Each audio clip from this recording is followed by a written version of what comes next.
So I am headed back to the Epstein interview, and if you don't know, I'll give you a current. I'll give you like a very short part of what happened in the first thing. But the first part of the Epstein interview, they were mainly talking about the crash that happened in the housing market bubble, the biggest financial crash of his life, and he was in jail. They were also talking about Bill Clinton and some aspects he did during the housing part. Anyways, let's get back into this. Boop. To get nervous, understanding Bill Clinton in all this. Did you change glasses? Yes. Okay. I changed shirt. I saw Of course he did. Are you okay with the? Yeah, great. I think we're gonna have all kinds of changes. I'm experimenting. Okay. When did you get a feeling? Did you ever anticipate before it happened something like 2008 could happen? No. I mean, to be fair, I don't think any financial person was expecting for everything just to directly go to shit. Outside of what, Michael Burry, the Wolf of Wall Street? I don't think I don't think anyone else was expecting that shit. But How yeah, could that be? Because it's the word I can beat it to death is that it's very much like would I anticipate I'll have a heart attack tomorrow? Unlikely.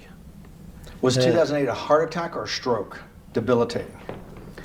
It's a better. I don't. It was both. oh god. Why was it both? Because, in fact, as I said, the blood was getting dried up in the system, and the head, which is sort of the central bank, wasn't working. So, to some extent, it was a combination. It was a crisis. Did you see that building up over time? It's always been lurking in the background. I mean, if you have an older parent, would you say it's possible? Did you anticipate him having a heart attack today? Yeah, but a little bit of context I forgot to add was they were talking about how Bill Clinton made it so that you could have subprime mortgages in the last one, and then he did it in order to basically win votes from specifically minorities. And what happened was that typically they would have lower credit, which made it so that groups of them weren't able to get housing. So then, after making it subprime, he backed it by the government saying, if you don't do this, it's going to be called discrimination, which then led to them lending out loans like crazy, which then eventually led to the 2008 crash. But yeah, that's what they're talking about. No, you hope things are going to go better and maybe they'll fix it up.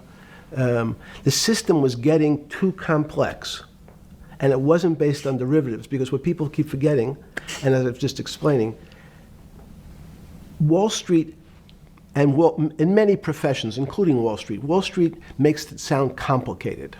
They don't want the little guy to understand what they do because they make so much money.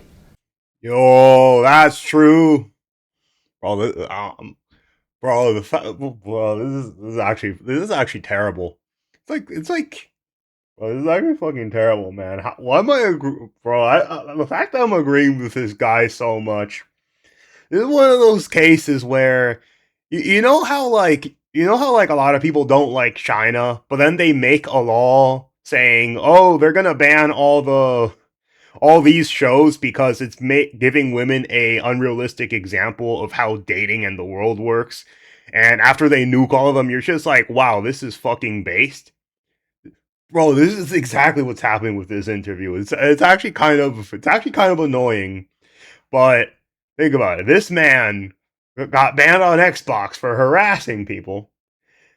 What was the next thing? He talked bad about certain bankers, certain Jewish people. Like, bro, he talked bad about India. And you're like, what the fuck, man? I have to agree with this guy. But yeah, and then he's talking shit about Bill Clinton too. Fuck, man. Every part of this, like, why do? Oh my god, bro. They don't do very much. So they couch it in words like derivative and stock options and commodity futures and different types of contracts. Yeah. Oh, before he continues, I think Peter Lynch was a very good example of one of those guys who basically told you, just fuck Wall Street, this is what you should do. really enjoy his style of investing and his style of telling you how to use your money exactly. It's all fairly, everyone is capable of understanding it. It is not complicated. But Wall Street, because they make so much money from doing fairly simple things, needs to make it more complicated than it really is. Bruh. We had a very big recession in the early 90s based upon real estate and Japan basically imploding. Let's again, Okay. you had a recession in the 90s. I don't know what it's based upon. It's always interesting to look back and say, separate from, there's certain triggers, like there, in the 70s there was a... What do you think it was based upon, the 90s downturn? It's clearly there was a huge downturn. No, I know there was a downturn. That's what I know for sure. I don't... That's a fact. That's all.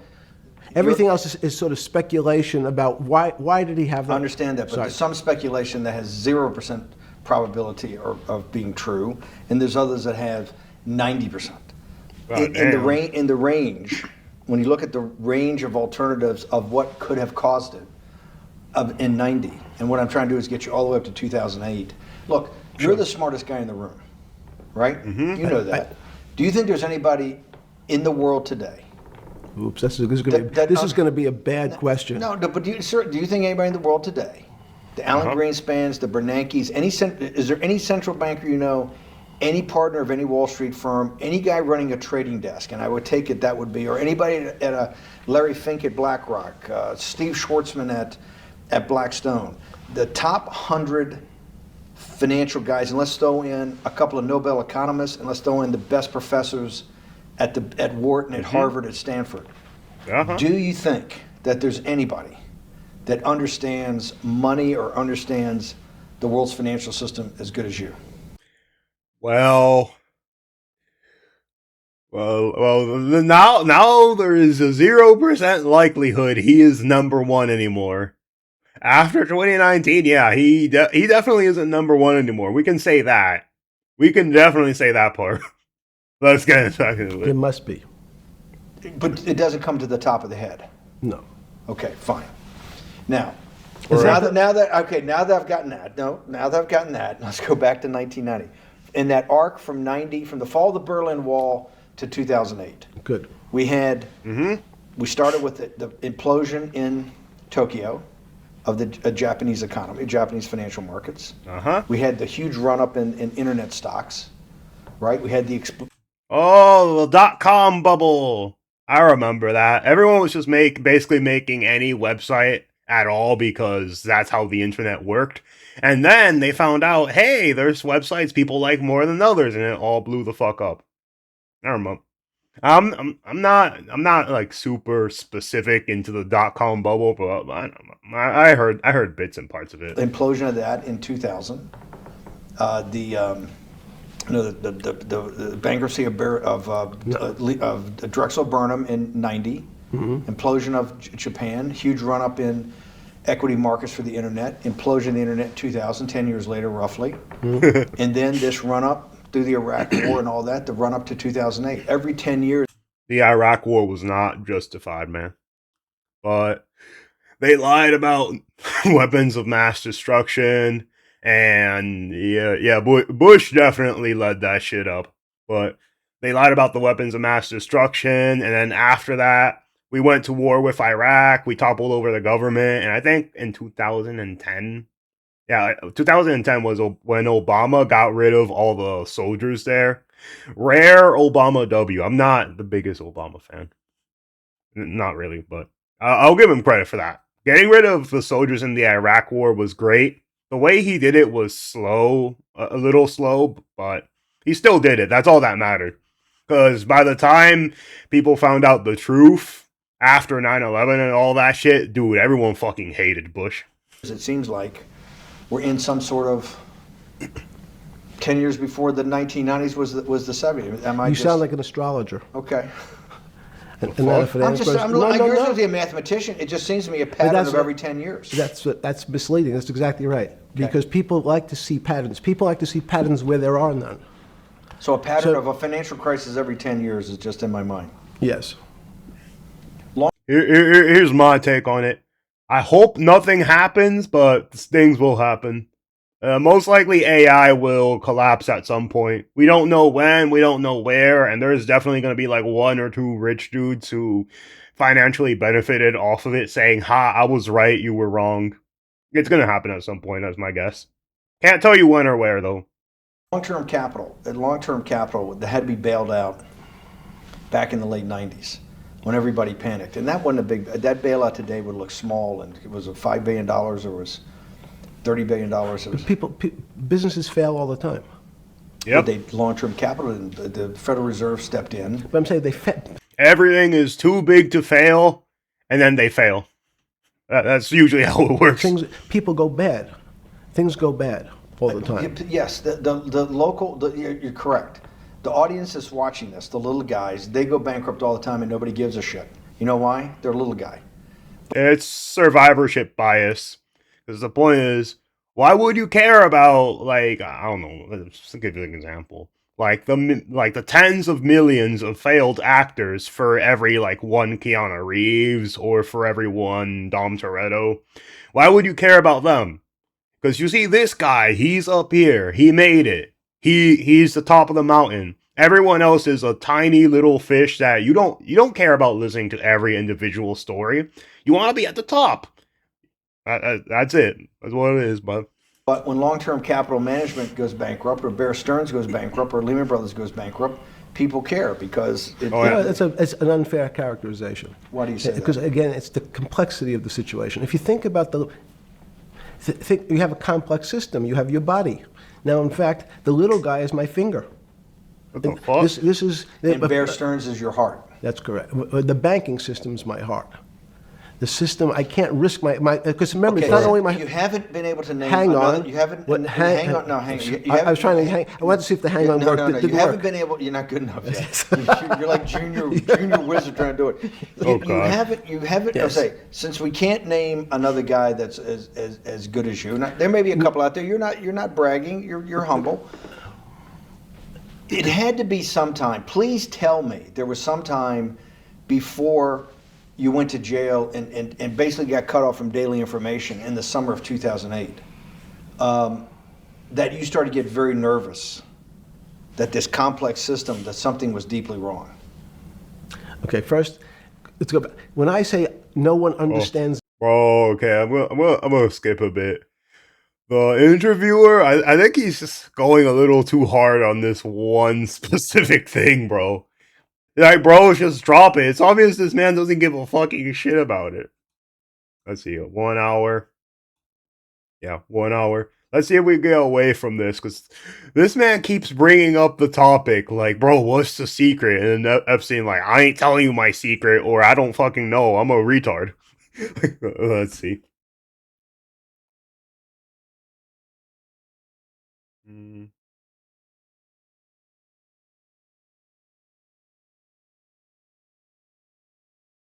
Okay, I'll do this part. Let's go here. So, hopefully, because that interviewer is really interested in getting that one question answered. He's either not answering it because he knows the answer and doesn't give a shit about giving it to some random dude, or he doesn't know it and that's it. So that's what I'm trying to get at. The foundational thought, the organizing principle of Santa Fe in the high physics lab at Los Alamos, which had been the headquarters of Manhattan and the Trinity Project, right, the bomb. Yes. So you're talking about the elite, the high priest of physics. Of physics. Yes, sir. Which high priest of physics, some subset of that is also mathematics. Yes, they're both similar. Project out. One of the tools you want to do is to make sure that in this complex system, the finance system, I'm doing a lot. Bro, just ahead of time, I took AP Physics. Boy, was that class, bro! I'm not good at physics, bro. I'm not good at physics. But we're gonna get into this, but just so you guys know ahead of time, I'm not great. I was never good at physics, bro. I spent my entire school career being bad at math, and in high school, I did really well. Like, what was it? 3 years in a row by getting literal A's every math class, and those guys were like, let's put this guy in AP Physics. Yeah, that'll totally work. Yeah, he passed with a fucking C. Yeah, fuck A lot of no. this for philanthropy and a lot for the good of mankind, but also to be able to understand this complex system, the most complex outside of maybe our body, of the financial world. Yes. Did they create tools, or were you smarter in than the mid aughts, 15 years later, than you had been then because of work that was done at Santa Fe? No, it was great. But in fact, most of the money, most of my philanthropy in the area of can you describe things that appear to be unexplainable by mathematics, and can you fund people who have new ideas? And unfortunately, when someone thinks they've been able to, there was a man, Stuart Kaufman, when they think okay, I figured out how to be able to predict the unpredictable, what appears to other people to be unpredictable. But my system, in those days it was called genetic algorithms, can predict what things will happen, then they all want to make money. So they use their systems to try to figure out, they know they have figured out the way to make money because they figured out the unexplainable. They try, they go bankrupt, and we start again.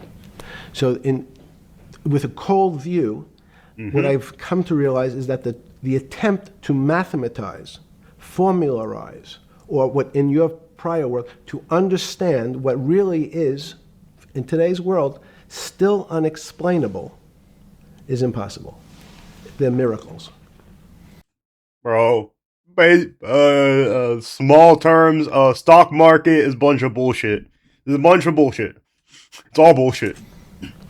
Your first head of Santa Fe was Christopher Langdon, I think. Langdon from Australia. But Murray Gell-Mann was Murray really Gell-Mann was was the funder. He was the yes, rock. Yes, he was the rock. He was a Nobel Prize winner? Yes. Yes, and a wonderful guy. He came out and helped us with the Biosphere 2 project. He came with Chris Langdon. Yeah. Chris Langdon was the operator, the day-to-day guy. Chris was doing artificial life. Right. Murray tried to lead his own artificial life. Yes. When Chris came to Biosphere Oh, 2 fuck. for the first big conference we had in 1994, he was one of the most impressive guys there among all the world's elite. Kew Gardens, the Lawrence Livermore Lab, the labs at Sandia, all the major universities, Lamont Doherty, all the big Earth observatories, Woods Hole. What set Langdon apart, I thought, and the reason I invited Santa Fe to be part of it, was Langdon actually made a presentation that everything, and he was making this to scientists, a lot of marine biologists, a lot of people that are just beginning, Wally Broker and people who were just beginning the study of climate change, at that time called global warming. Oh, climate change, boy. We're getting into the Al Gore territory. In 9 years, the North Pole is gonna, whatchamacallit, melt because, a bunch of politicians told you so. And then it didn't melt. Yeah, bro, I remember that. Bro, it all goes back to Al Gore every fucking time, man. Well, not every time, just climate change in specific. But yeah, and then what was it? I think next it changed to global, like, was it? It wasn't called heating. It was called global something. Like something related to global heating, something, I don't remember the exact term they used for it. But after global warming stuff failed, it changed to that. And this was predominantly during the Obama administration, where they used it in order to capitalize on the public by saying, I got a great concept. Pollution is bad, so you pay the government more money for pollution, and then you can continue polluting stuff. And that's what happened. They just paid the taxes on all that stuff, and boom. Then there also came the electric car stuff with Joe Biden later on, where I think it was 2025, all cars were forced to be electric. And guess what? No, still not there. Still not there. But yeah, that's just it. All that stuff goes back to Al Gore, man. That he made this compelling presentation that everything's really mathematics. Yes. It's all just back to math. And you have to, all these experiments you do, you're not, one of the reasons they're not considered by the high priest in physics as being real experiments is that they don't have a mathematical basis to it, and everything has a mathematical basis to it. Langdon seemed like a radical visionary. What happened to that concept? You go back 350 years. So you have Isaac Newton, you have Leibniz.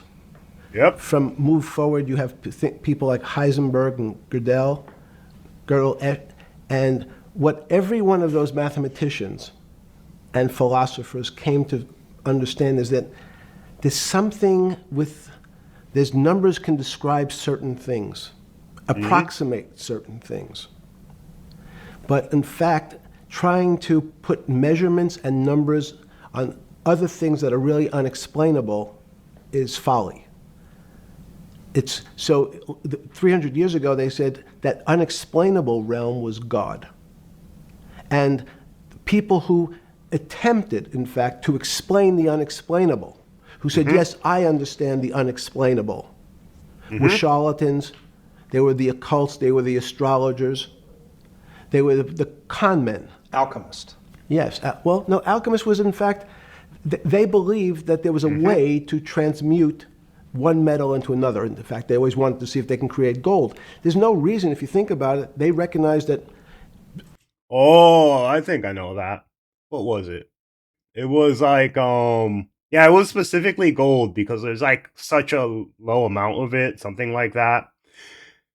Okay, I'm gonna say something, but I don't particularly remember which metal it was, but there is a way to actually turn something else into gold. But the way of doing it is so extraordinarily expensive that it's not worth it. They did figure out a way to do that. I just don't remember what it was. Do not remember what it was. Let me see if I can quickly pull that up. Okay, here it is. Yeah. The science method confirmed gold can be formed from other elements through nuclear transmission using particle accelerators. Bro. Oh shit, bro. Yeah, don't worry, man. All you're gonna need is a particle accelerator. Yeah, that's all you're gonna need to make fucking gold. A nuclear reactor? Oh boy, oh boy, man. Yeah, that's very. Don't worry, boy. That's cheap as shit, bro. It's only a nuclear reactor. Fusion processes. The cost far exceeds the value of gold produced. For example, particle accelerators can convert lead or mercury into gold, but the energy required costs billions of dollars and yields only microscopic amounts less than 1 milligram. In 1980, experiment at Lawrence Berkeley National Laboratory created gold via nuclear bombardment, but the cost was estimated over $1 quadrillion per ounce. Yeah. Yeah, fuck no. Don't worry, guys. You're only gonna need a particle accelerator to create gold. Yeah, don't worry. It's a small price to pay. Very, bro. That's all. Yeah, man. One metal is different than another metal because it has some additional pieces to it. It has additional neutrons or protons or electrons. Yep. So, because they thought it was a machine, they believed it was a machine, if I can take 5 protons and add 5, that gives me 10, I should be able to get gold.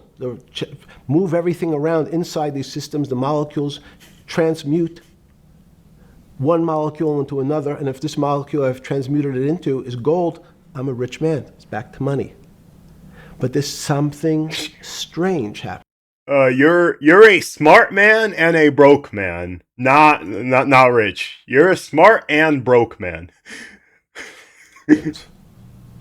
Isaac Newton says, this is really weird. If I want to push a ball on the table, I have to touch it. Maybe I have to blow on it. But I actually have to push one side of the ball or the book to move that side. I'm pushing here, and obviously this thing is what appears to us humans to be solid, so it moves as one thing. But the only way to get something to move was to touch it or put a force against it. Yep. Okay. Seems to make sense. Everybody has that experience. I want to lift a glass, I lift it. If I want to push a ball, I push it. If I want to pull a ball, I pull it. But he recognized when the ball fell off the table, it went in a different direction. How's that possible? Nobody pushed the ball down. And he said, this is crazy. Why did the ball go down? I didn't push it. I just let it go. So someone's pushing the ball. Yep. I know that I am confident that the only thing that gets something to move is with a force that pushes. So there's a force that's pushing the ball down. In fact, Bro is like, I discovered gravity and all that bullshit. It makes sense. It's one of those things where it seems pretty easy for us to look at them back then and be like, wow, these people are retarded. They really needed science, math, and all this time and effort to figure out gravity. Like, I figured it out off of Google, but then when you think about it, we only have this luxury because they figured it out first. Like, the vast majority of people in current day would be too retarded to figure shit out like that themselves. But yeah, that's kind of one thing I like about learning about the past, which is, like, the technology and the ideas may seem primitive at the time, but the reality is that everything that we used is built on mountains upon mountains upon mountains of intelligence collectively gathered by human beings over millions of years. And then they used math, science, accidents, like whatever the fuck, to figure things out and build things, which is pretty cool in my book. And then it's pretty fucking cool. But yeah. he called it gravity. He measured how fast it was pulled, but never was able to explain why it happened. How is it? What is gravity? Mm-hmm. It's this. Everybody says, well, why did the ball fall to the ground? Because gravity took it. But what's gravity? That's, as Feynman would say, that's the name of the thing. We have no idea what it is. This goes to Santa Fe. They were trying to explain the unexplainable. Mm-hmm. Can we measure? Can we figure out a way to predict the stock markets using these types of chaos complexity? Before we get there, let's walk back through it. Let's go back to Newton. Sure. Pre-Newton and then Newton. What did Newton solve that for millennia up to Newton had not been solved? And then I want to go forward all the way to Santa Fe, what they were trying to solve. Let's start with just two or three of the basic. Oh, the crazy part is this guy really good at his fucking history too. Man. Guys, but let's go with Newton. What pre-Newton? It's too bad he did all the child stuff, man. Like, this guy would have been a smart man if he didn't do the child stuff.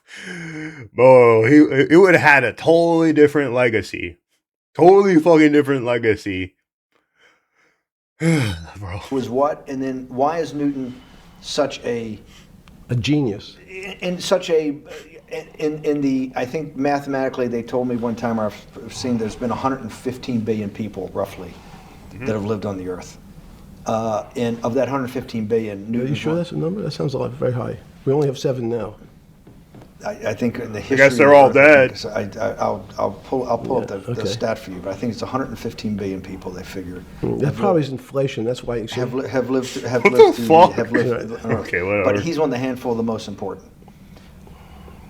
What did he solve for? Why is he so important for how we live today? And then we want to go through Leibniz and the other 2 or 3 other major ones to get us to Santa Fe. Well, it's a long journey. This is the heart of what we're trying to do. Let me take a bit of a detour just a second. Okay. If you went to high school and the last year in your high school, you took calculus. No, not me, bro. Not me. I know for a fact I would have fucking failed calculus. Not me, bro. Not me. Leave that to the Asian students. So Isaac Newton sort of invents calculus. Well, that sounds invents, mathematicians. To torture seniors in high school before they graduate. Yes, but obviously, no, yes, the answer is yes. Certain people could never do calculus. By certain people, he means, but roughly, I would say roughly like 98% of the entire student body can't do calculus. I'd say roughly. Why is it? Why is calculus so? Why is that the dividing line between, to me, people who can handle that and can go on to do certain things, and people just hit the wall, even if they know math? It seems to me that there's. Oh, it's simple. So there's 2 types of students. There's the students that eat crayons and the students that draw and the students that figure out how to do addition and subtraction first. So the students that eat crayons, most likely they'll be capped at a middle school intelligence for the rest of high school. And with policies that made it easier for people to pass, like No Child Left Behind and all that bullshit, what happened was that the dumb people failed their way to success, and now they're out in the real world wondering why they can't get a job with $100,000 spent on a gender studies degree, and now we are forced to deal with them all the time on the internet because they exist. Anyways, let's keep going. The calculus is the thing that changes. It bridges. That's because it's about the theory of change and the theory of how things change. It's a great question. But in fact, what calculus does is it's somewhat philosophical. That's why mathematics is, they used to, Newton wasn't a mathematician, he was called a geometer. That's what they used to call themselves. They understood geometry and numbers. But there's an old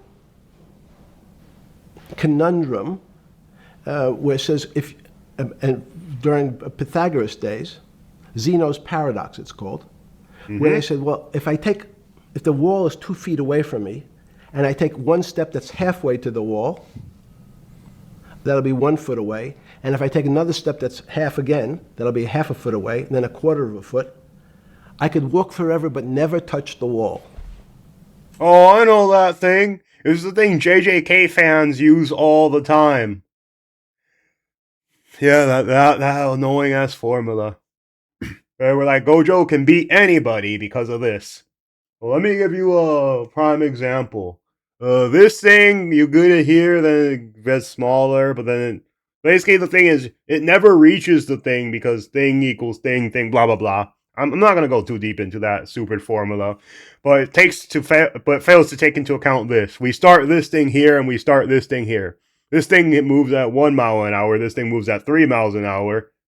Oh, thing passed the other thing.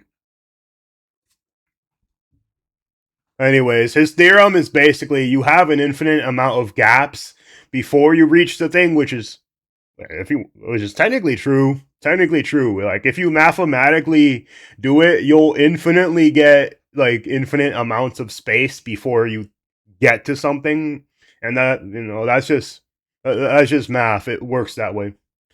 Because if you can divide something, you can divide it infinitely, in which then case you'll be wasting like the rest of your life dividing something until it touches something, but then it never touches it. So instead of overcomplicating it, I just do this. Boom, touched. There we go. Like it. There we go. So I don't feel like going too deep into that formula, but man, that formula is annoying. That's the only reason I found out about it, because I saw videos flooding my feed being like Gojo can beat Goku. And I was like, what the fuck is this? Doesn't sound realistic. Doesn't make any sense in our real lives of the physical. Yeah. But what Newton understood is many problems were like that. Many things approached the wall, or in calculus, approached the limit, but never really reached it. So he said, it's okay, you don't have to reach it. We can do lots of the mathematics as if it was so close, it was almost there. And we could do lots of mathematics almost being at the limit. And this is really important, Steve, for today. Bro, if that lady who keeps speaking into the room was in charge of keeping track of Epstein, he would not have died. I'm being serious, man. Like, bro, why didn't they put her in charge? Holy shit, you see that? She keeps peeking into the room. She's keeping careful attention. Like, man, the guys at New York fucked up. Why didn't they hire this lady? Give her a $200,000 job right now to watch P. Diddy or someone. I don't know. Because most of the science up until today was things that are starting to approach the limit. You were taught in high school that if you had 1 divided by 0, 0, I guess. if you remember your high school algebra, you were told, what's the answer to that? Is there an answer to 1 divided by 0? No, if you were in high school, it's like, stay away from it. It's the boogeyman.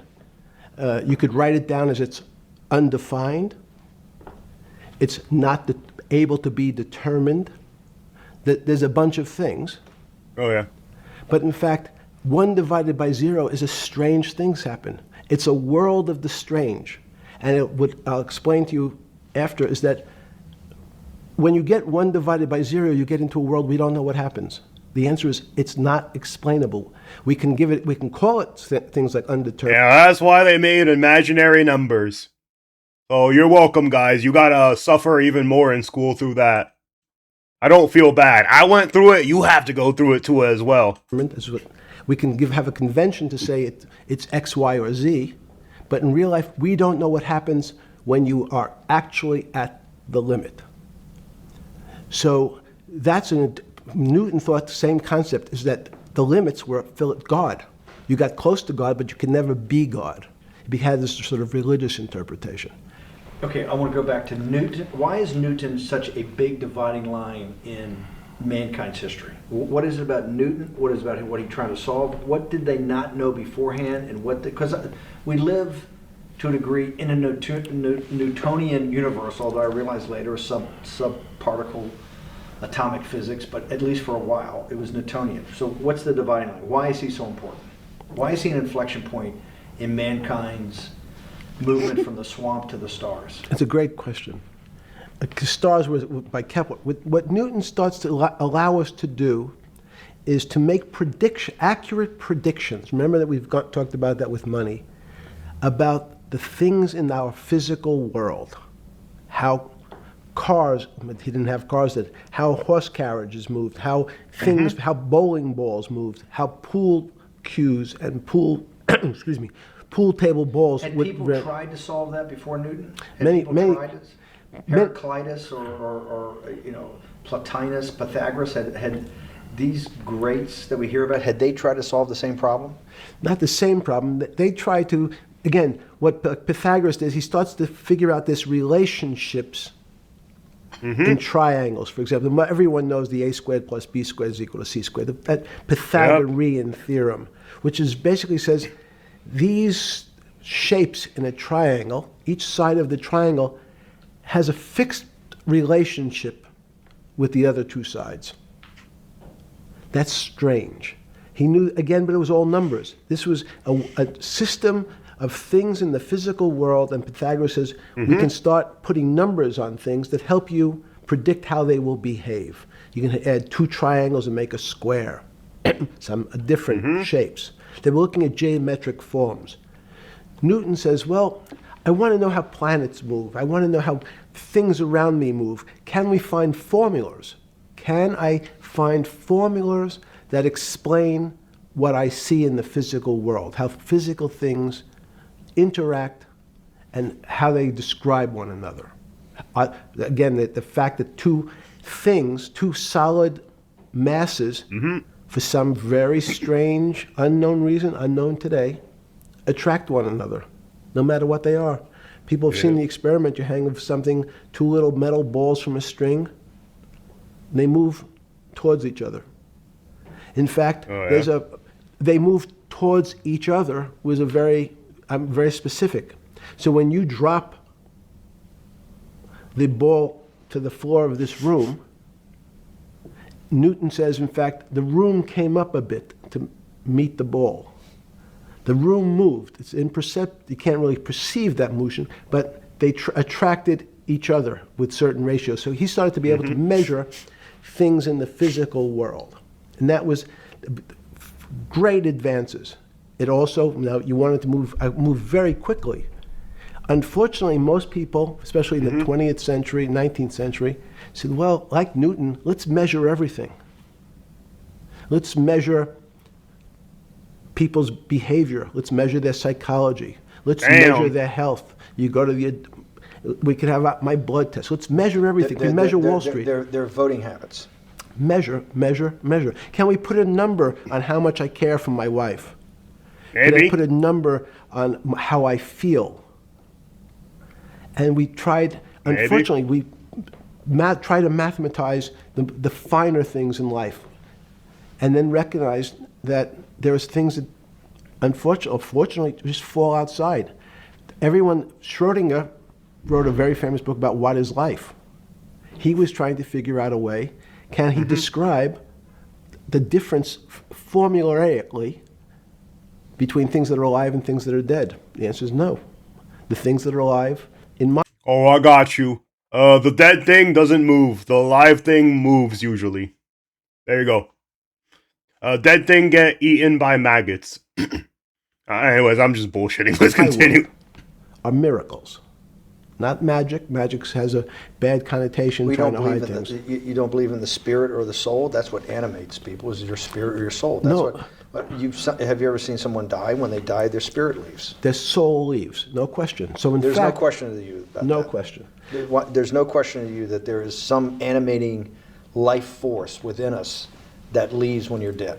Yes, in fact, I refer to the soul. This, obviously, a certain the questions in the past, even Because during people would normally think you were soulless. So Thank you. but have you talk about you actually believe in it and have done some thinking about it. Oh, It's pretty God. shocking in its own right, isn't it?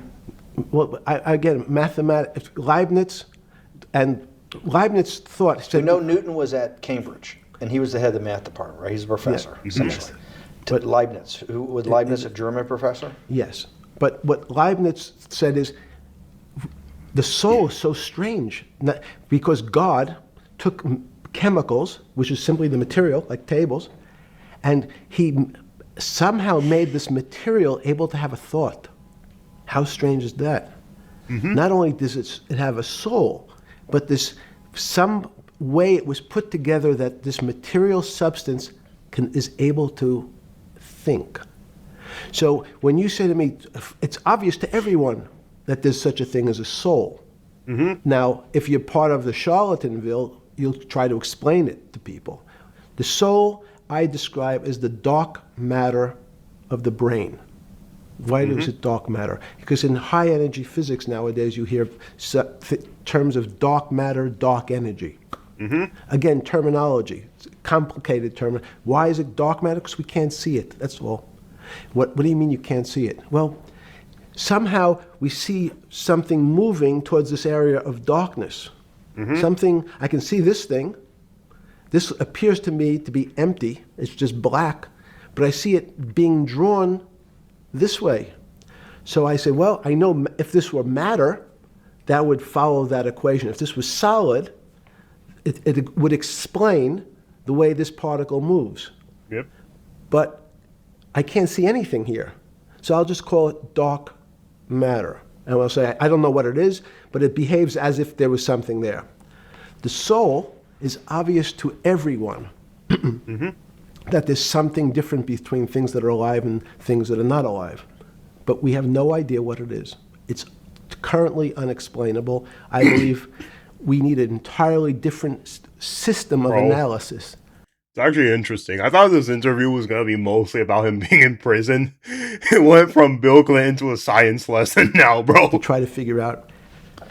But Sorry. No, with Newton, with all his alchemical studies and things he worked on the spiritual side, Leibniz had just talked about the soul, Schroeder talked about what is life. If a modern scientist or someone that you funded at MIT or at Harvard or one of these things talked in those types of terms, they would be considered to be a wingnut today, wouldn't they? They would not be. They would not be on the path for. That's simple. College, at least a lot of colleges nowadays, breed conformity rather than, different opinions, which by itself is very, very, very bad towards education because they teach you what to think, but not how to think. So a good example is, let me say, I guess I'll do what like those leftist professors think, which is, okay, being nice to everyone is good. All right. Are you gonna be nice to a criminal? Yes or no? No. Are you gonna be nice to a illegal immigrant that is here to take your job, cut your salary in half, and ensure that you don't work? The answer is no. So it's one of those things where, as I said, I feel like a lot of colleges breed people that pretty much have the same exact mindset where it's extremely narrow, and colleges eventually became from the place where you learn to have differences, learn to have different ideals, into a place where if you don't conform to what I like, you're going to get graded badly and forced into a bad position where you're not gonna get high grades. Your professors are not gonna like you because you think differently than them. That's at least what I believe. Tenure, right? Unless they were in the philosophy department. This is exactly my point. We're talking about three of the greatest mathematicians in mankind's history that have really changed mankind. Talking like this, what happened? How do we get to a situation where they could not be in the high physics, they could not be in the mathematics department or working in high energy physics? Good, it's an easy answer. Newton was a combination of mathematician or geometer then and philosopher. And as time went on, those disciplines seemed to move apart. We had philosophy. Some of the philosophers can't do math, and some of the mathematicians. And again, mathematicians often break into two categories: people that solve problems. Those are more like geometers in the old days, just problem solvers. And then there's thinkers, theoreticians. They're more like the old movement towards philosophy.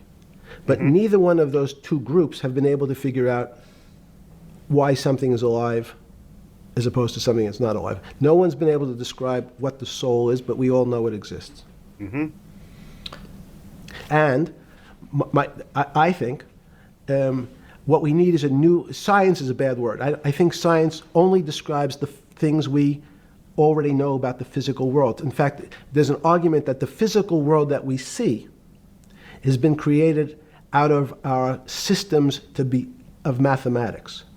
Mathematics, everyone knows mathematics describes the physical world much greater than it should, unless my view, the physical world really comes out of conscious beings that have mathematics. So they create it.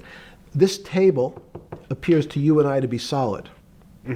To a bat, because we have light that's bouncing off the table into our eyes, it appears solid.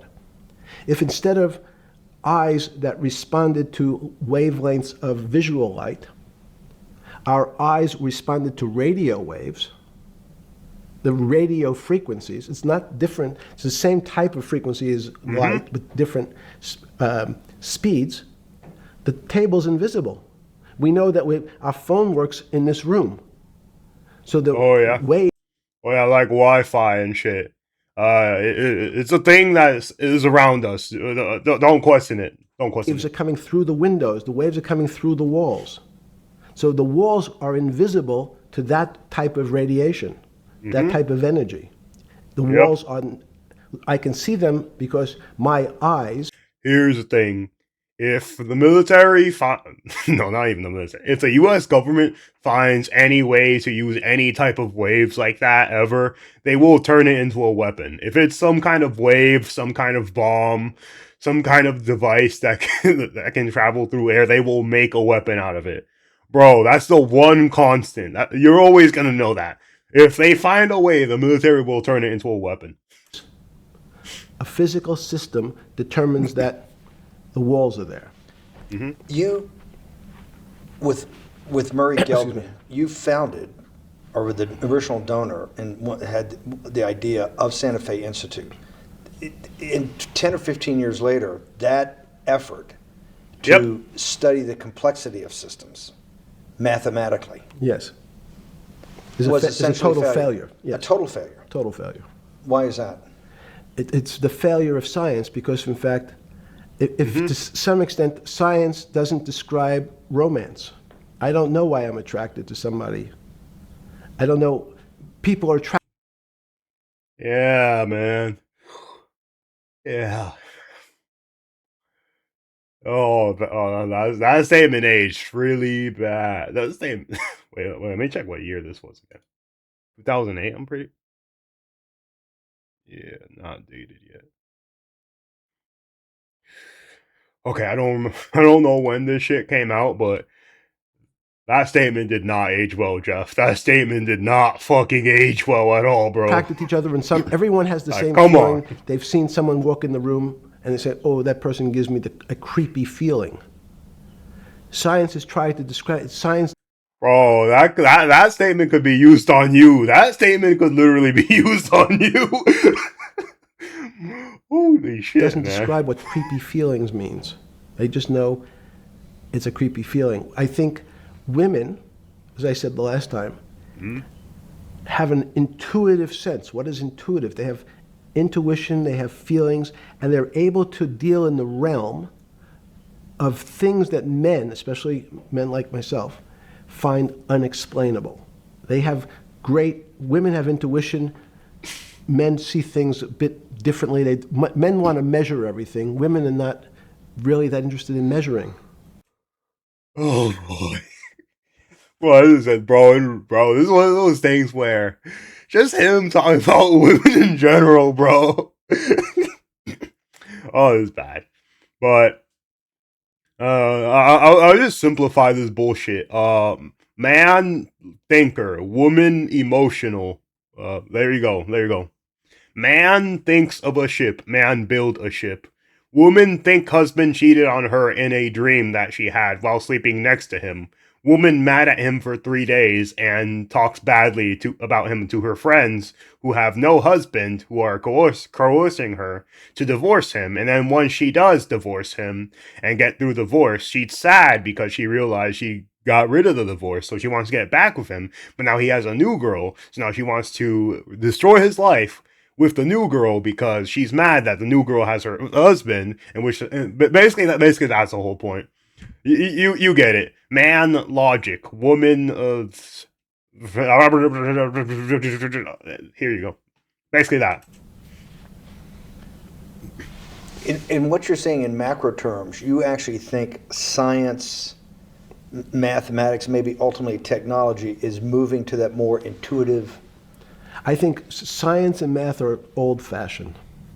And unfortunately, people are still taught that they have to learn algebra in school and certain things in school as opposed. Bro, I agree with that. Except for different reasons. Mine are not everyone is capable of learning it. So fuck it. Fuck it. School is supposed to teach you how to handle real life. Teach them how to do taxes because they're forced to do it. Teach them how to use money because they're supposed to do it. And teach them like certain job skills, like here's how to be a cash register guy. Actually, that one's probably going to be replaced by AI at some point. I don't know. Security guy, whatever the fuck.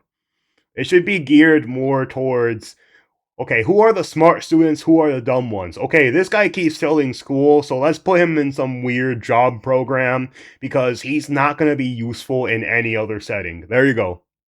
Then you can cater school to the smart students instead of the dumb students. Because how are you supposed to teach calculus if you have a guy who doesn't even know how to add 2 plus 2? The answer is simple. You fail him, get him out of class, relocate him somewhere else, and make sure he learns how to flip burgers quickly. Opposed to learning to have Is an this, emotional. is this what Larry Summers was trying to get at? Maybe didn't say it perfectly enough, but what he was trying to get to in that system, the systems we study today, the way mathematics is either taught or understood, that women just haven't gotten up to the highest realms of engineering or physics or mathematics because of that. And you're actually implying that there's a either new branch of science, or we've hit an inflection point like in Newton that's going to go in a Newton took man. Oh, it's simple. It was called, I think it was called the IQ bell curve. Let me quickly search that shit up. Men, woman, IQ bell curve. Like, this is the reason why you'll always see the most smart and the most retarded people being men.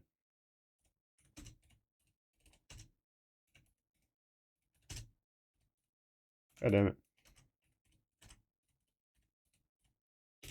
Here we go. IQ bell curve, men and women. I know the shit. Okay, here. Go to Google. But yeah, it should look something like one of these. But basically, why are all the retards in jail men? Oh, that's why. Why are all the scientists, philosophers, and like a really high, like, IQ people men? Oh, that's why. Why are all the very, like, very, like, in the middle people tend to be women? Okay, this is why. Boom. Simple. Fixed. That's why. So when you see a scientist who is a man, and you're gonna see like thousands of them, this is why. When you see a bunch of retards in jail, also retards who don't even know what to fucking do, it's gonna be men. So as you can see, men win not only all the retard awards, but also all the smartest people in the world awards as well. There you go. Fixed. Very simple. In kind of a different direction because he was able to measure. Then you had subatomic, non-Newtonian physics later. Are you saying that you think there's another developing field that's coming up that may take us, I don't know how many decades to get our hands around, but that's what's evolving out of this? Yes. Maybe. Yeah. In fact, I think that mathematics, it's not the end of science. Every year someone says it's the end of, we can't discover everything. There's lots to discover with relationship to the physical world, but we know a lot already. In respect to the unexplainable world, we almost know nothing. Women, again, sense it. And instead of Larry Summers, I won't digress too much, but Howard Gardner early on said, there's not one form of intelligence. It's not mathematical intelligence. There's emotional intelligence, this kinesthetic intelligence. Bro, emotional intelligence has been hijacked to, if I scream louder than you and cry, I am smarter and better than you because I'm crying, and that's what I was told to do to be better than you. So, really good example of this is, okay, who is the predominant victim in wars? Is gonna be men. Oh, but women, but this happens to women. You know how it goes. And then they start crying, and then they get emotional, then they get mad, and they start weeping, and then you're the bad guy. And after all that, you're wondering, how does this person not... How do people look at this person and say, this person is right because they cry? You don't know. You don't know. That's what I call emotional intelligence. It's something that was hijacked into meaning, if I cry hard enough, eventually everything I say, we have to warp reality, laws, and everything else around my feelings rather than around what's best for society. There's this argument that I reject, that black people are less intelligent than white people. It's not true. We know, for example, that if I was in the forest and I had to run from the lion or figure out a way not to be eaten, and my competition is a local African, I'm the one who's getting eaten because they have the intelligence to deal with their local environment. So it's just different. It's not better, it's not worse, but there's many differences amongst different types of people. And the real question is a lion capable of handling an entire army, sending jets as well as 1,000 soldiers and a couple Navy ships to kill it? The answer is fucking no. Like, you can also restructure it that way, which is, we built weapons and then we blew it the fuck up. There you go. Lion is not a problem anymore. Do people have different intelligences, and they excel in some intelligences usually and less so in others? When did it come to, because the world of high finance is a world of pure reason, or is it a lot of emotion and gut checks and on trading desk and central banks when these decisions get made? Is it that high church, like the high church of science of high energy physics, or is it as much emotion that comes in as much as the mathematics and the reason? It's a great question. I think if you talk to really experienced and successful traders, and you ask them how they know what's going on, they can't give you an answer. They don't know. They feel it. They can feel the way the market's moving. They can feel the way the stock's moving. And that these are not very well-defined terms. It's not. It's difficult to put in mathematics terms. How did I feel it? You could look back and make guesses what I was seeing. But great traders feel it and then act on their feelings. That's the difference. Many people feel it but are afraid because they want a mathematical justification before they take that next step. When you first got on the trading desk at Bear Stearns in the late 70s or mid 70s, were you shocked by how little actual understanding of mathematics that the traders comprehended? Yeah, well, again, we had a Texas Instrument calculator. Most stockbrokers, especially before 1975, if they were good stockbrokers, could add. That's about it. They could multiply. If you could multiply, Bro, it's so true. Finance is like you learn 12 formulas and that's it. That's literally it. Yeah, that's all you need. You don't need to heavily overcomplicate something if you got your whopping 12 formulas or like a little bit of research into a company. And you're like, oh, okay, this does that. Okay, I'm done. Already in the top 15% of stockbrokers. Stockbrokers simply meant there's a story. When I went to the first person, I had no money. And I said, how much money do you make a year? And he said, $400,000. Damn. Impossible. I'm making $10,000. That's probably more than your family had made in its entire existence. Yes. And he makes it in a year. I said, what do you do? And he said, it's too complicated for you to understand. Which is what... Code word for I don't want to share it with you because if I do, you'll know my strategy and therefore I can't do it. Usually. Not always, but 99% likelihood. The main thrust of Wall Street people, they want to tell you it's too complicated. Because if you understood that that person was simply, he had a brother-in-law, in fact in this case, who ran the pension fund at General Motors. His brother-in-law would call him and say, buy 1,000 IBM. He'd hang up the phone, he'd write it out on a ticket and walk it to a window. That was his entire skill set. Hello, write what my brother-in-law says, walk it to a ticket window. Give me an example when you were on the trading desk in the early days at Bear Stearns of a time that you felt either complete uncertainty or you saw total panic, where something was happening that people couldn't foretell and that they were like in an airplane cockpit where it's going wrong. Walk us through that. In 1978, I think it was, across the news wires, there had been a collapse of the currency in Thailand. On the other side of the world, had no relationship to me. I wasn't sure where Thailand was. But the fact that a currency, a country's money, had all of a sudden dropped tremendously in value, affected the rest of the world's markets. And people panicked because they'd never seen that before. A very small part of a very complex system had a shock throughout the whole system. So prices on Park Avenue apartments, the bond markets, the stock markets, every started to gyrate. You know, there's an old mathematics expression that if a butterfly wings in Mexico make the wrong turn, it spins out, and eventually, by the time it gets to Canada, it turns into a tornado. So these are part of complex systems. So yeah, Wall Street in certain parts. Santa Fe Institute was supposed to actually come up with a formula for that, for the butterfly wings. Why in 15 years did you reach the end of at least that experiment? Every attempt to, that's why it's so exciting now, because I think certain people are starting to realize that there's so many things that are unexplainable that we have to think about them differently. Music is a great example. It's a common man's example. You know when you hear a certain song, it makes you feel a certain way. How does it do that? Oh, yeah, I know that. A great example. Someone would look at a song and be like, oh, this is great. I would look at it and be like, this is fucking trash.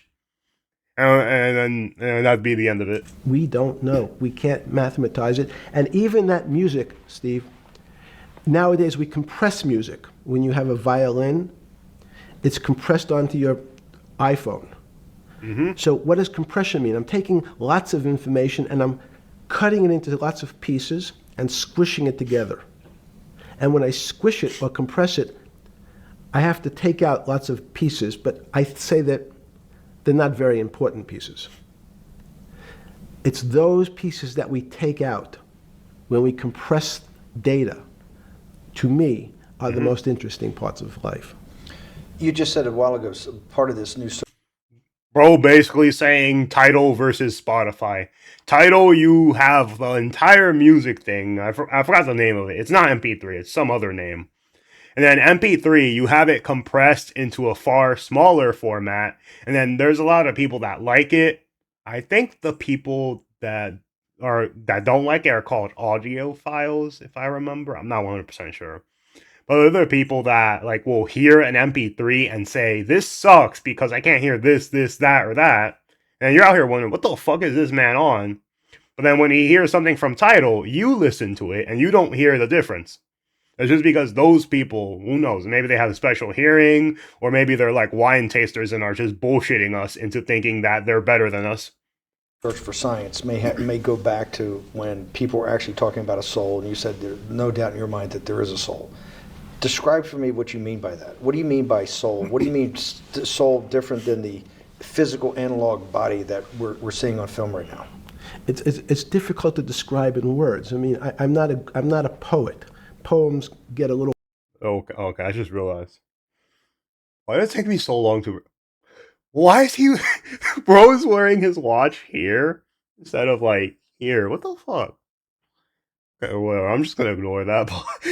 Why did it take me so long to closer notice? to what that really means? But we can... Even the concept of what is life becomes complicated when you deal with plants and seeds. Is a seed alive? I don't know. Ask a farmer. People would say, no, it's dead. When you're a banana, one of my favorite examples is the banana that's sitting on the countertop in your kitchen today. Is it alive or dead? What do you think about human life? What is human? Tell me about human life. But your banana is alive. That banana is breathing. It's on your... You say, that's impossible, Jeffrey. No, it's not. Is the banana conscious? All these are words. So everyone's trying to fit a very complicated concepts into a very small box called conscious or alive. These don't fit in that way. So if you put your banana in a bag and put another fruit in with it, the fruit ripens faster because the banana breathes with it. We don't understand most of those things. So you asked the big question. Sorry. You talk about the life. What about human life? What about it? Tell me what do you think? What do you think human life is? It's a miracle. It's a miracle. And when I say miracle, I can't explain it, and I make no attempt to explain it at the moment. We don't know how to think about it. And anyone, again, another one of the Feynman quotes when he was talking about quantum physics. He said, anyone, Jeffrey, who says they understand quantum physics and quantum mechanics and quantum behavior, you know they're lying. Let's talk about it. That's post-Newtonian. Talk about what's the difference. Who founded quantum mechanics? Why is quantum mechanics taking Newtonian physics and taking it to the next level? It forms a much broader category. Let's go back to this desk. You used the thing of Newton using this. Bro, what the fuck? Bro, you just asked him like 2 different questions and then immediately changed your mind? Bro. Desk. Why can't Newton's theory explain everything? Why did subatomic quantum mechanics or quantum physics have to come in to explain this? Well, so let's go right back to square one. Why is it called quantum physics? So quanta is a word that simply means packet, small amount. So it's quantized. So when we recognize that this table appears, another very complicated word, solid to us, it's really made up of molecules or atoms. Yep. And atoms, we've given lots of names to what some of the behaviors. If you were in school, when you and I were in school in the 50s, the model was a little center thing in the middle, and electron. 50s? Holy fucking shit, man. 50s? Holy shit. Old ass grandpa? Bro. This man probably got a good education. He probably had smart people running schools. Bro. Man, Jesus. Probably a far, I wouldn't say better time because there was a Great Depression. But I gotta say post-Great Depression, far better time. Went around and around it. it was seen as a ball that went around and around it. And as we started to look at, say, well, let's see what this ball looks like. I want to be able to examine that little thing called an electron. We found that there was nothing there. There wasn't the thing. It was simply a cloud of energy that we can call an electron. So we already started to see mysterious things as we go into very super small quantities, quantum physics. So quantum physics started to go into the very small, and at very small distances, we see things that we can't explain. We just cannot explain. How am I doing at time? 4 minutes. Fine. And to summarize, no, sorry. Let's go back to human life. When do you think human life starts? Bro, after all this, bro. As I said, why do you ask him 3 questions, then switch your question to another question, just to go back to the same question you asked him before? Man. It's not these. So you see, this is the question. You're asking me to measure something again. It's the disease. It can't be measured. You just hate making commitments. That's why I'm not married. I'm gonna. Oh, bro, anytime he talks about his relationship, bro, as I said, this is one of those things that's fucked up with the information we have now, bro. Like, hell no. I'm peeling this onion back a layer at a time. All your bullshit and happy target can't be measured like that. Is that to say measure it's a commitment. You don't even like a commitment when you answer a question. I don't As know. they say in golf, commit to the shot. I don't know what it means to be measured. You do know what it means to be measured. You're one of the leading currency traders, hedge fund guys, or stock market financial wizards. You're in the high priesthood of high finance. You certainly know how to measure. That's why you're a billionaire. Any other answer besides that is total and complete bullshit, and you know it. I know very few things. You know things can be measured. Well, as I said, there's one of 2 things, which is either he's telling the truth or he's completely bullshitting this entire time. Bro, he's bullshitting. He doesn't want to share that. That's one of 2 things. Measure every day. You weigh and measure every day. You weigh and measure people. You weigh and measure leaders. You weigh and measure economies. You weigh and measure politics. It's a very good. You weigh and measure. You weigh. Hang on. Your whole life, in fact, is measuring. So what you've now done is a great thing, is you've used the word measure, a mathematic term, in the common vernacular and abused it. So I don't even recognize what it means. It's so abusive to my field. Bro, what the fuck? Why? Let's go to that. In mathematics, measure means. Bro. Oh, I can't believe the interviewer has been rage baited by this guy, bro. This man rage baited the interviewer. Oh, bro. And measure means what specifically? There's no specific. It's an approximation, or giving something a number. Einstein said, we're not asking you to go to the 9th decimal point. You didn't say that before. No, you're not going to the 9th. I don't even. What if I say measure how tall are you? You'd say in your case 6 foot. 6 feet. But is it 6 foot 1 inch? Give or take, it's between 5'11" and 6 feet. But what's that? But I want. So the question is, I want an accurate. I got Zeno's paradox. I don't even know what it means Right. to measure you. Am I measuring the top of your hair, the top of your skull?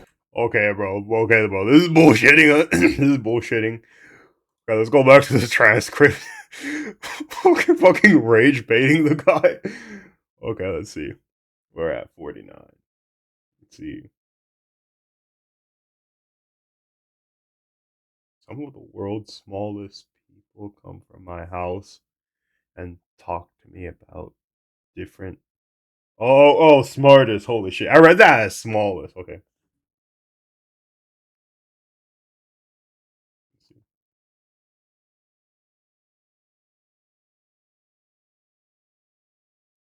Hmm.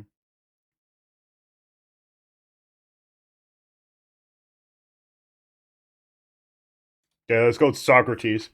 Respect to Socrates, Plato, and Aristotle, is they never wrote anything. They spoke, and people around who could write wrote. Socrates could think.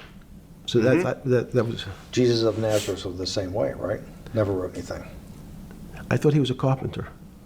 He was a carpenter. Didn't he need like a little carpenter's tonight? I don't want to get that. But at least it's Bro, written what the record. fuck? Right. One last thing. Sure. Thank you for having me to your house.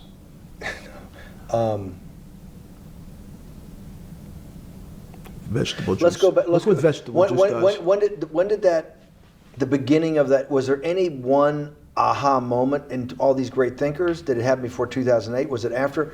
That came up over, I know, many years. But when did you actually realize, hey, something new's got to be developed? Yeah, that's great. Is that because again, I'm privileged enough to have people around me who've given lots of philanthropic gifts to institutions of higher learning, and when I said the impact, how do you judge the impact of your giving? And we sat down and said, no really new ideas have come out. And I realized that, of course, it hasn't come out because we've been looking at using science and mathematics, and it's the wrong tool. It's obvious. Institutions that are set up and try to put forward knowledge and understanding and truth, should they take your money? It depends. Derek Bach at Harvard said, taking money for good causes is a good thing. So if Hitler took all the gold out of the teeth of the Jews and said, I want to give this to Heidelberg University to fund the Leibniz chairs so that I can study high energy physics, Derek Bach would say that was fine? Again, it's these questions are questions where good people on both sides, like your Charlottesville, could differ. I don't know the answer to these questions. So tell us the two. Give us the two answers. What the one answer why it shouldn't be, and then the one answer. Derek Bach says, "I'll essentially take cash from anybody because I got so many projects, so many good guys, and this is the way I'll do it. So I'm indifferent to where the cash comes from. Money's money, and if I got good guys, I'm the fiduciary. Says these are good people and this is good research. Okay, I'll take the cash from any source, including you. What's the other argument? Let me give you that. I know in my case, is your money dirty money? If you live, I just asked. Definitely, man. 100%. At least a small amount of his money came from some type of shady bullshit. Question: is your money dirty money? No, it's not. So, in fact, why is it not dirty money? Because I earned it, a heart. But you earned it. I earned it legally. We went back to this before. You earned Yes. it. You earned it, advising the worst people in the world, right? That do enormous bad things, and just to make more money.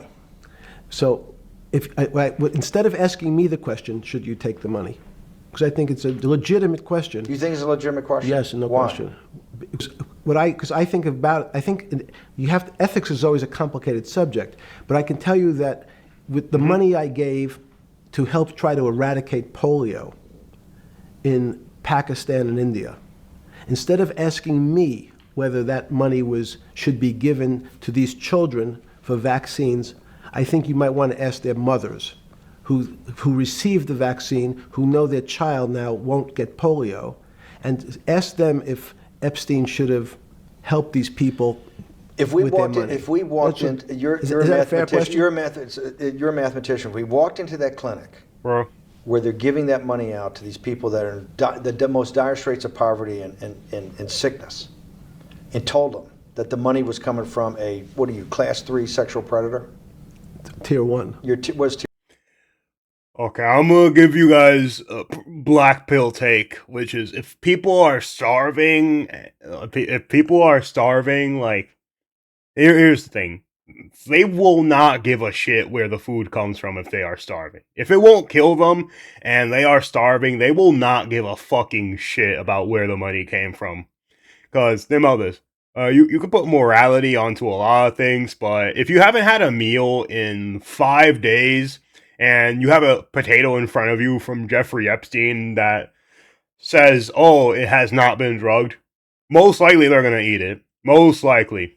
That's called like that's just like what, which is animals attempt to keep themselves alive at the end of the day. like at the very max. Tier one's the highest and worst. No, so The lowest. I'm the lowest. You're the lowest. Okay, tier one, you're the lowest. But a criminal. Yes. Bro. That the money came from them. What percentage of people do you estimate? I understand you don't like probabilities. Do you estimate would say, I don't care, I want the money for my children? I would say everyone said, I want the money for my children. Did they know where the money came I would say a lot of people. A very huge amount of people, I would say, would. A very huge amount. from? If I think if you See, told them, if I told them the devil, 100%. the devil Himself. Oh wait, before I continue, I want to like give you guys an example, which is you'll see a lot of YouTubers, Twitch streamers, like a lot of these things who have different advertisers, and a lot of them don't know the products they're selling, don't care about it. They care about the money itself and what it means to get the money. And the thing is, it's very hard to find people that, care a lot about ethics and morality. It's just one of those things where once you have money involved in something, there's always going to be bad actors, and they're always going to be more prevalent. The biggest difference usually is whether people are, whether people's morals hinder them from accepting some deals, or whether some people are like, oh, I know this crypto scam is definitely going to drain the wealth out of my people, but I don't give a shit. Right? You won't know until later, and that's the sad part. the devil himself said, I'm going to exchange some dollars for your child's life. Do you think you're the devil himself? No, but I do have a good mirror. It's a serious question. Oh my god, bro. Oh yeah, you think you're the devil himself, bro? He looked like that. Like, what the fuck? I won't say you're the devil, but I'll say you're at least one of the soldiers he likes. Maybe not his favorite soldier, but you're at least one of them somewhere in the hierarchy. Do you think you're the devil himself? I don't know. Why would you say that? Because you have all the attributes. You're incredibly smart. You remember the devil is somebody the devil knows smart? The devil's brilliant. You read Milton's Paradise Lost. No, the devil scares me. Satan is at the number 1 or 2 archangel, and the reason he goes to hell and leads the rebellion is because he can't be the top guy. And his thing is, I'd rather reign in hell than serve in heaven. I saw that in a movie once called American Dharma. I don't remember who said it. Okay, we have to go. Bro. Anyways, that was the whole Epstein interview, and yeah, surprising as fuck. But the big thing is, holy shit, man. Are you the devil himself? Bro, yeah. Bro, I will say that was a based ass question from the interviewer. But yeah, anyways, we're done with this, and yeah.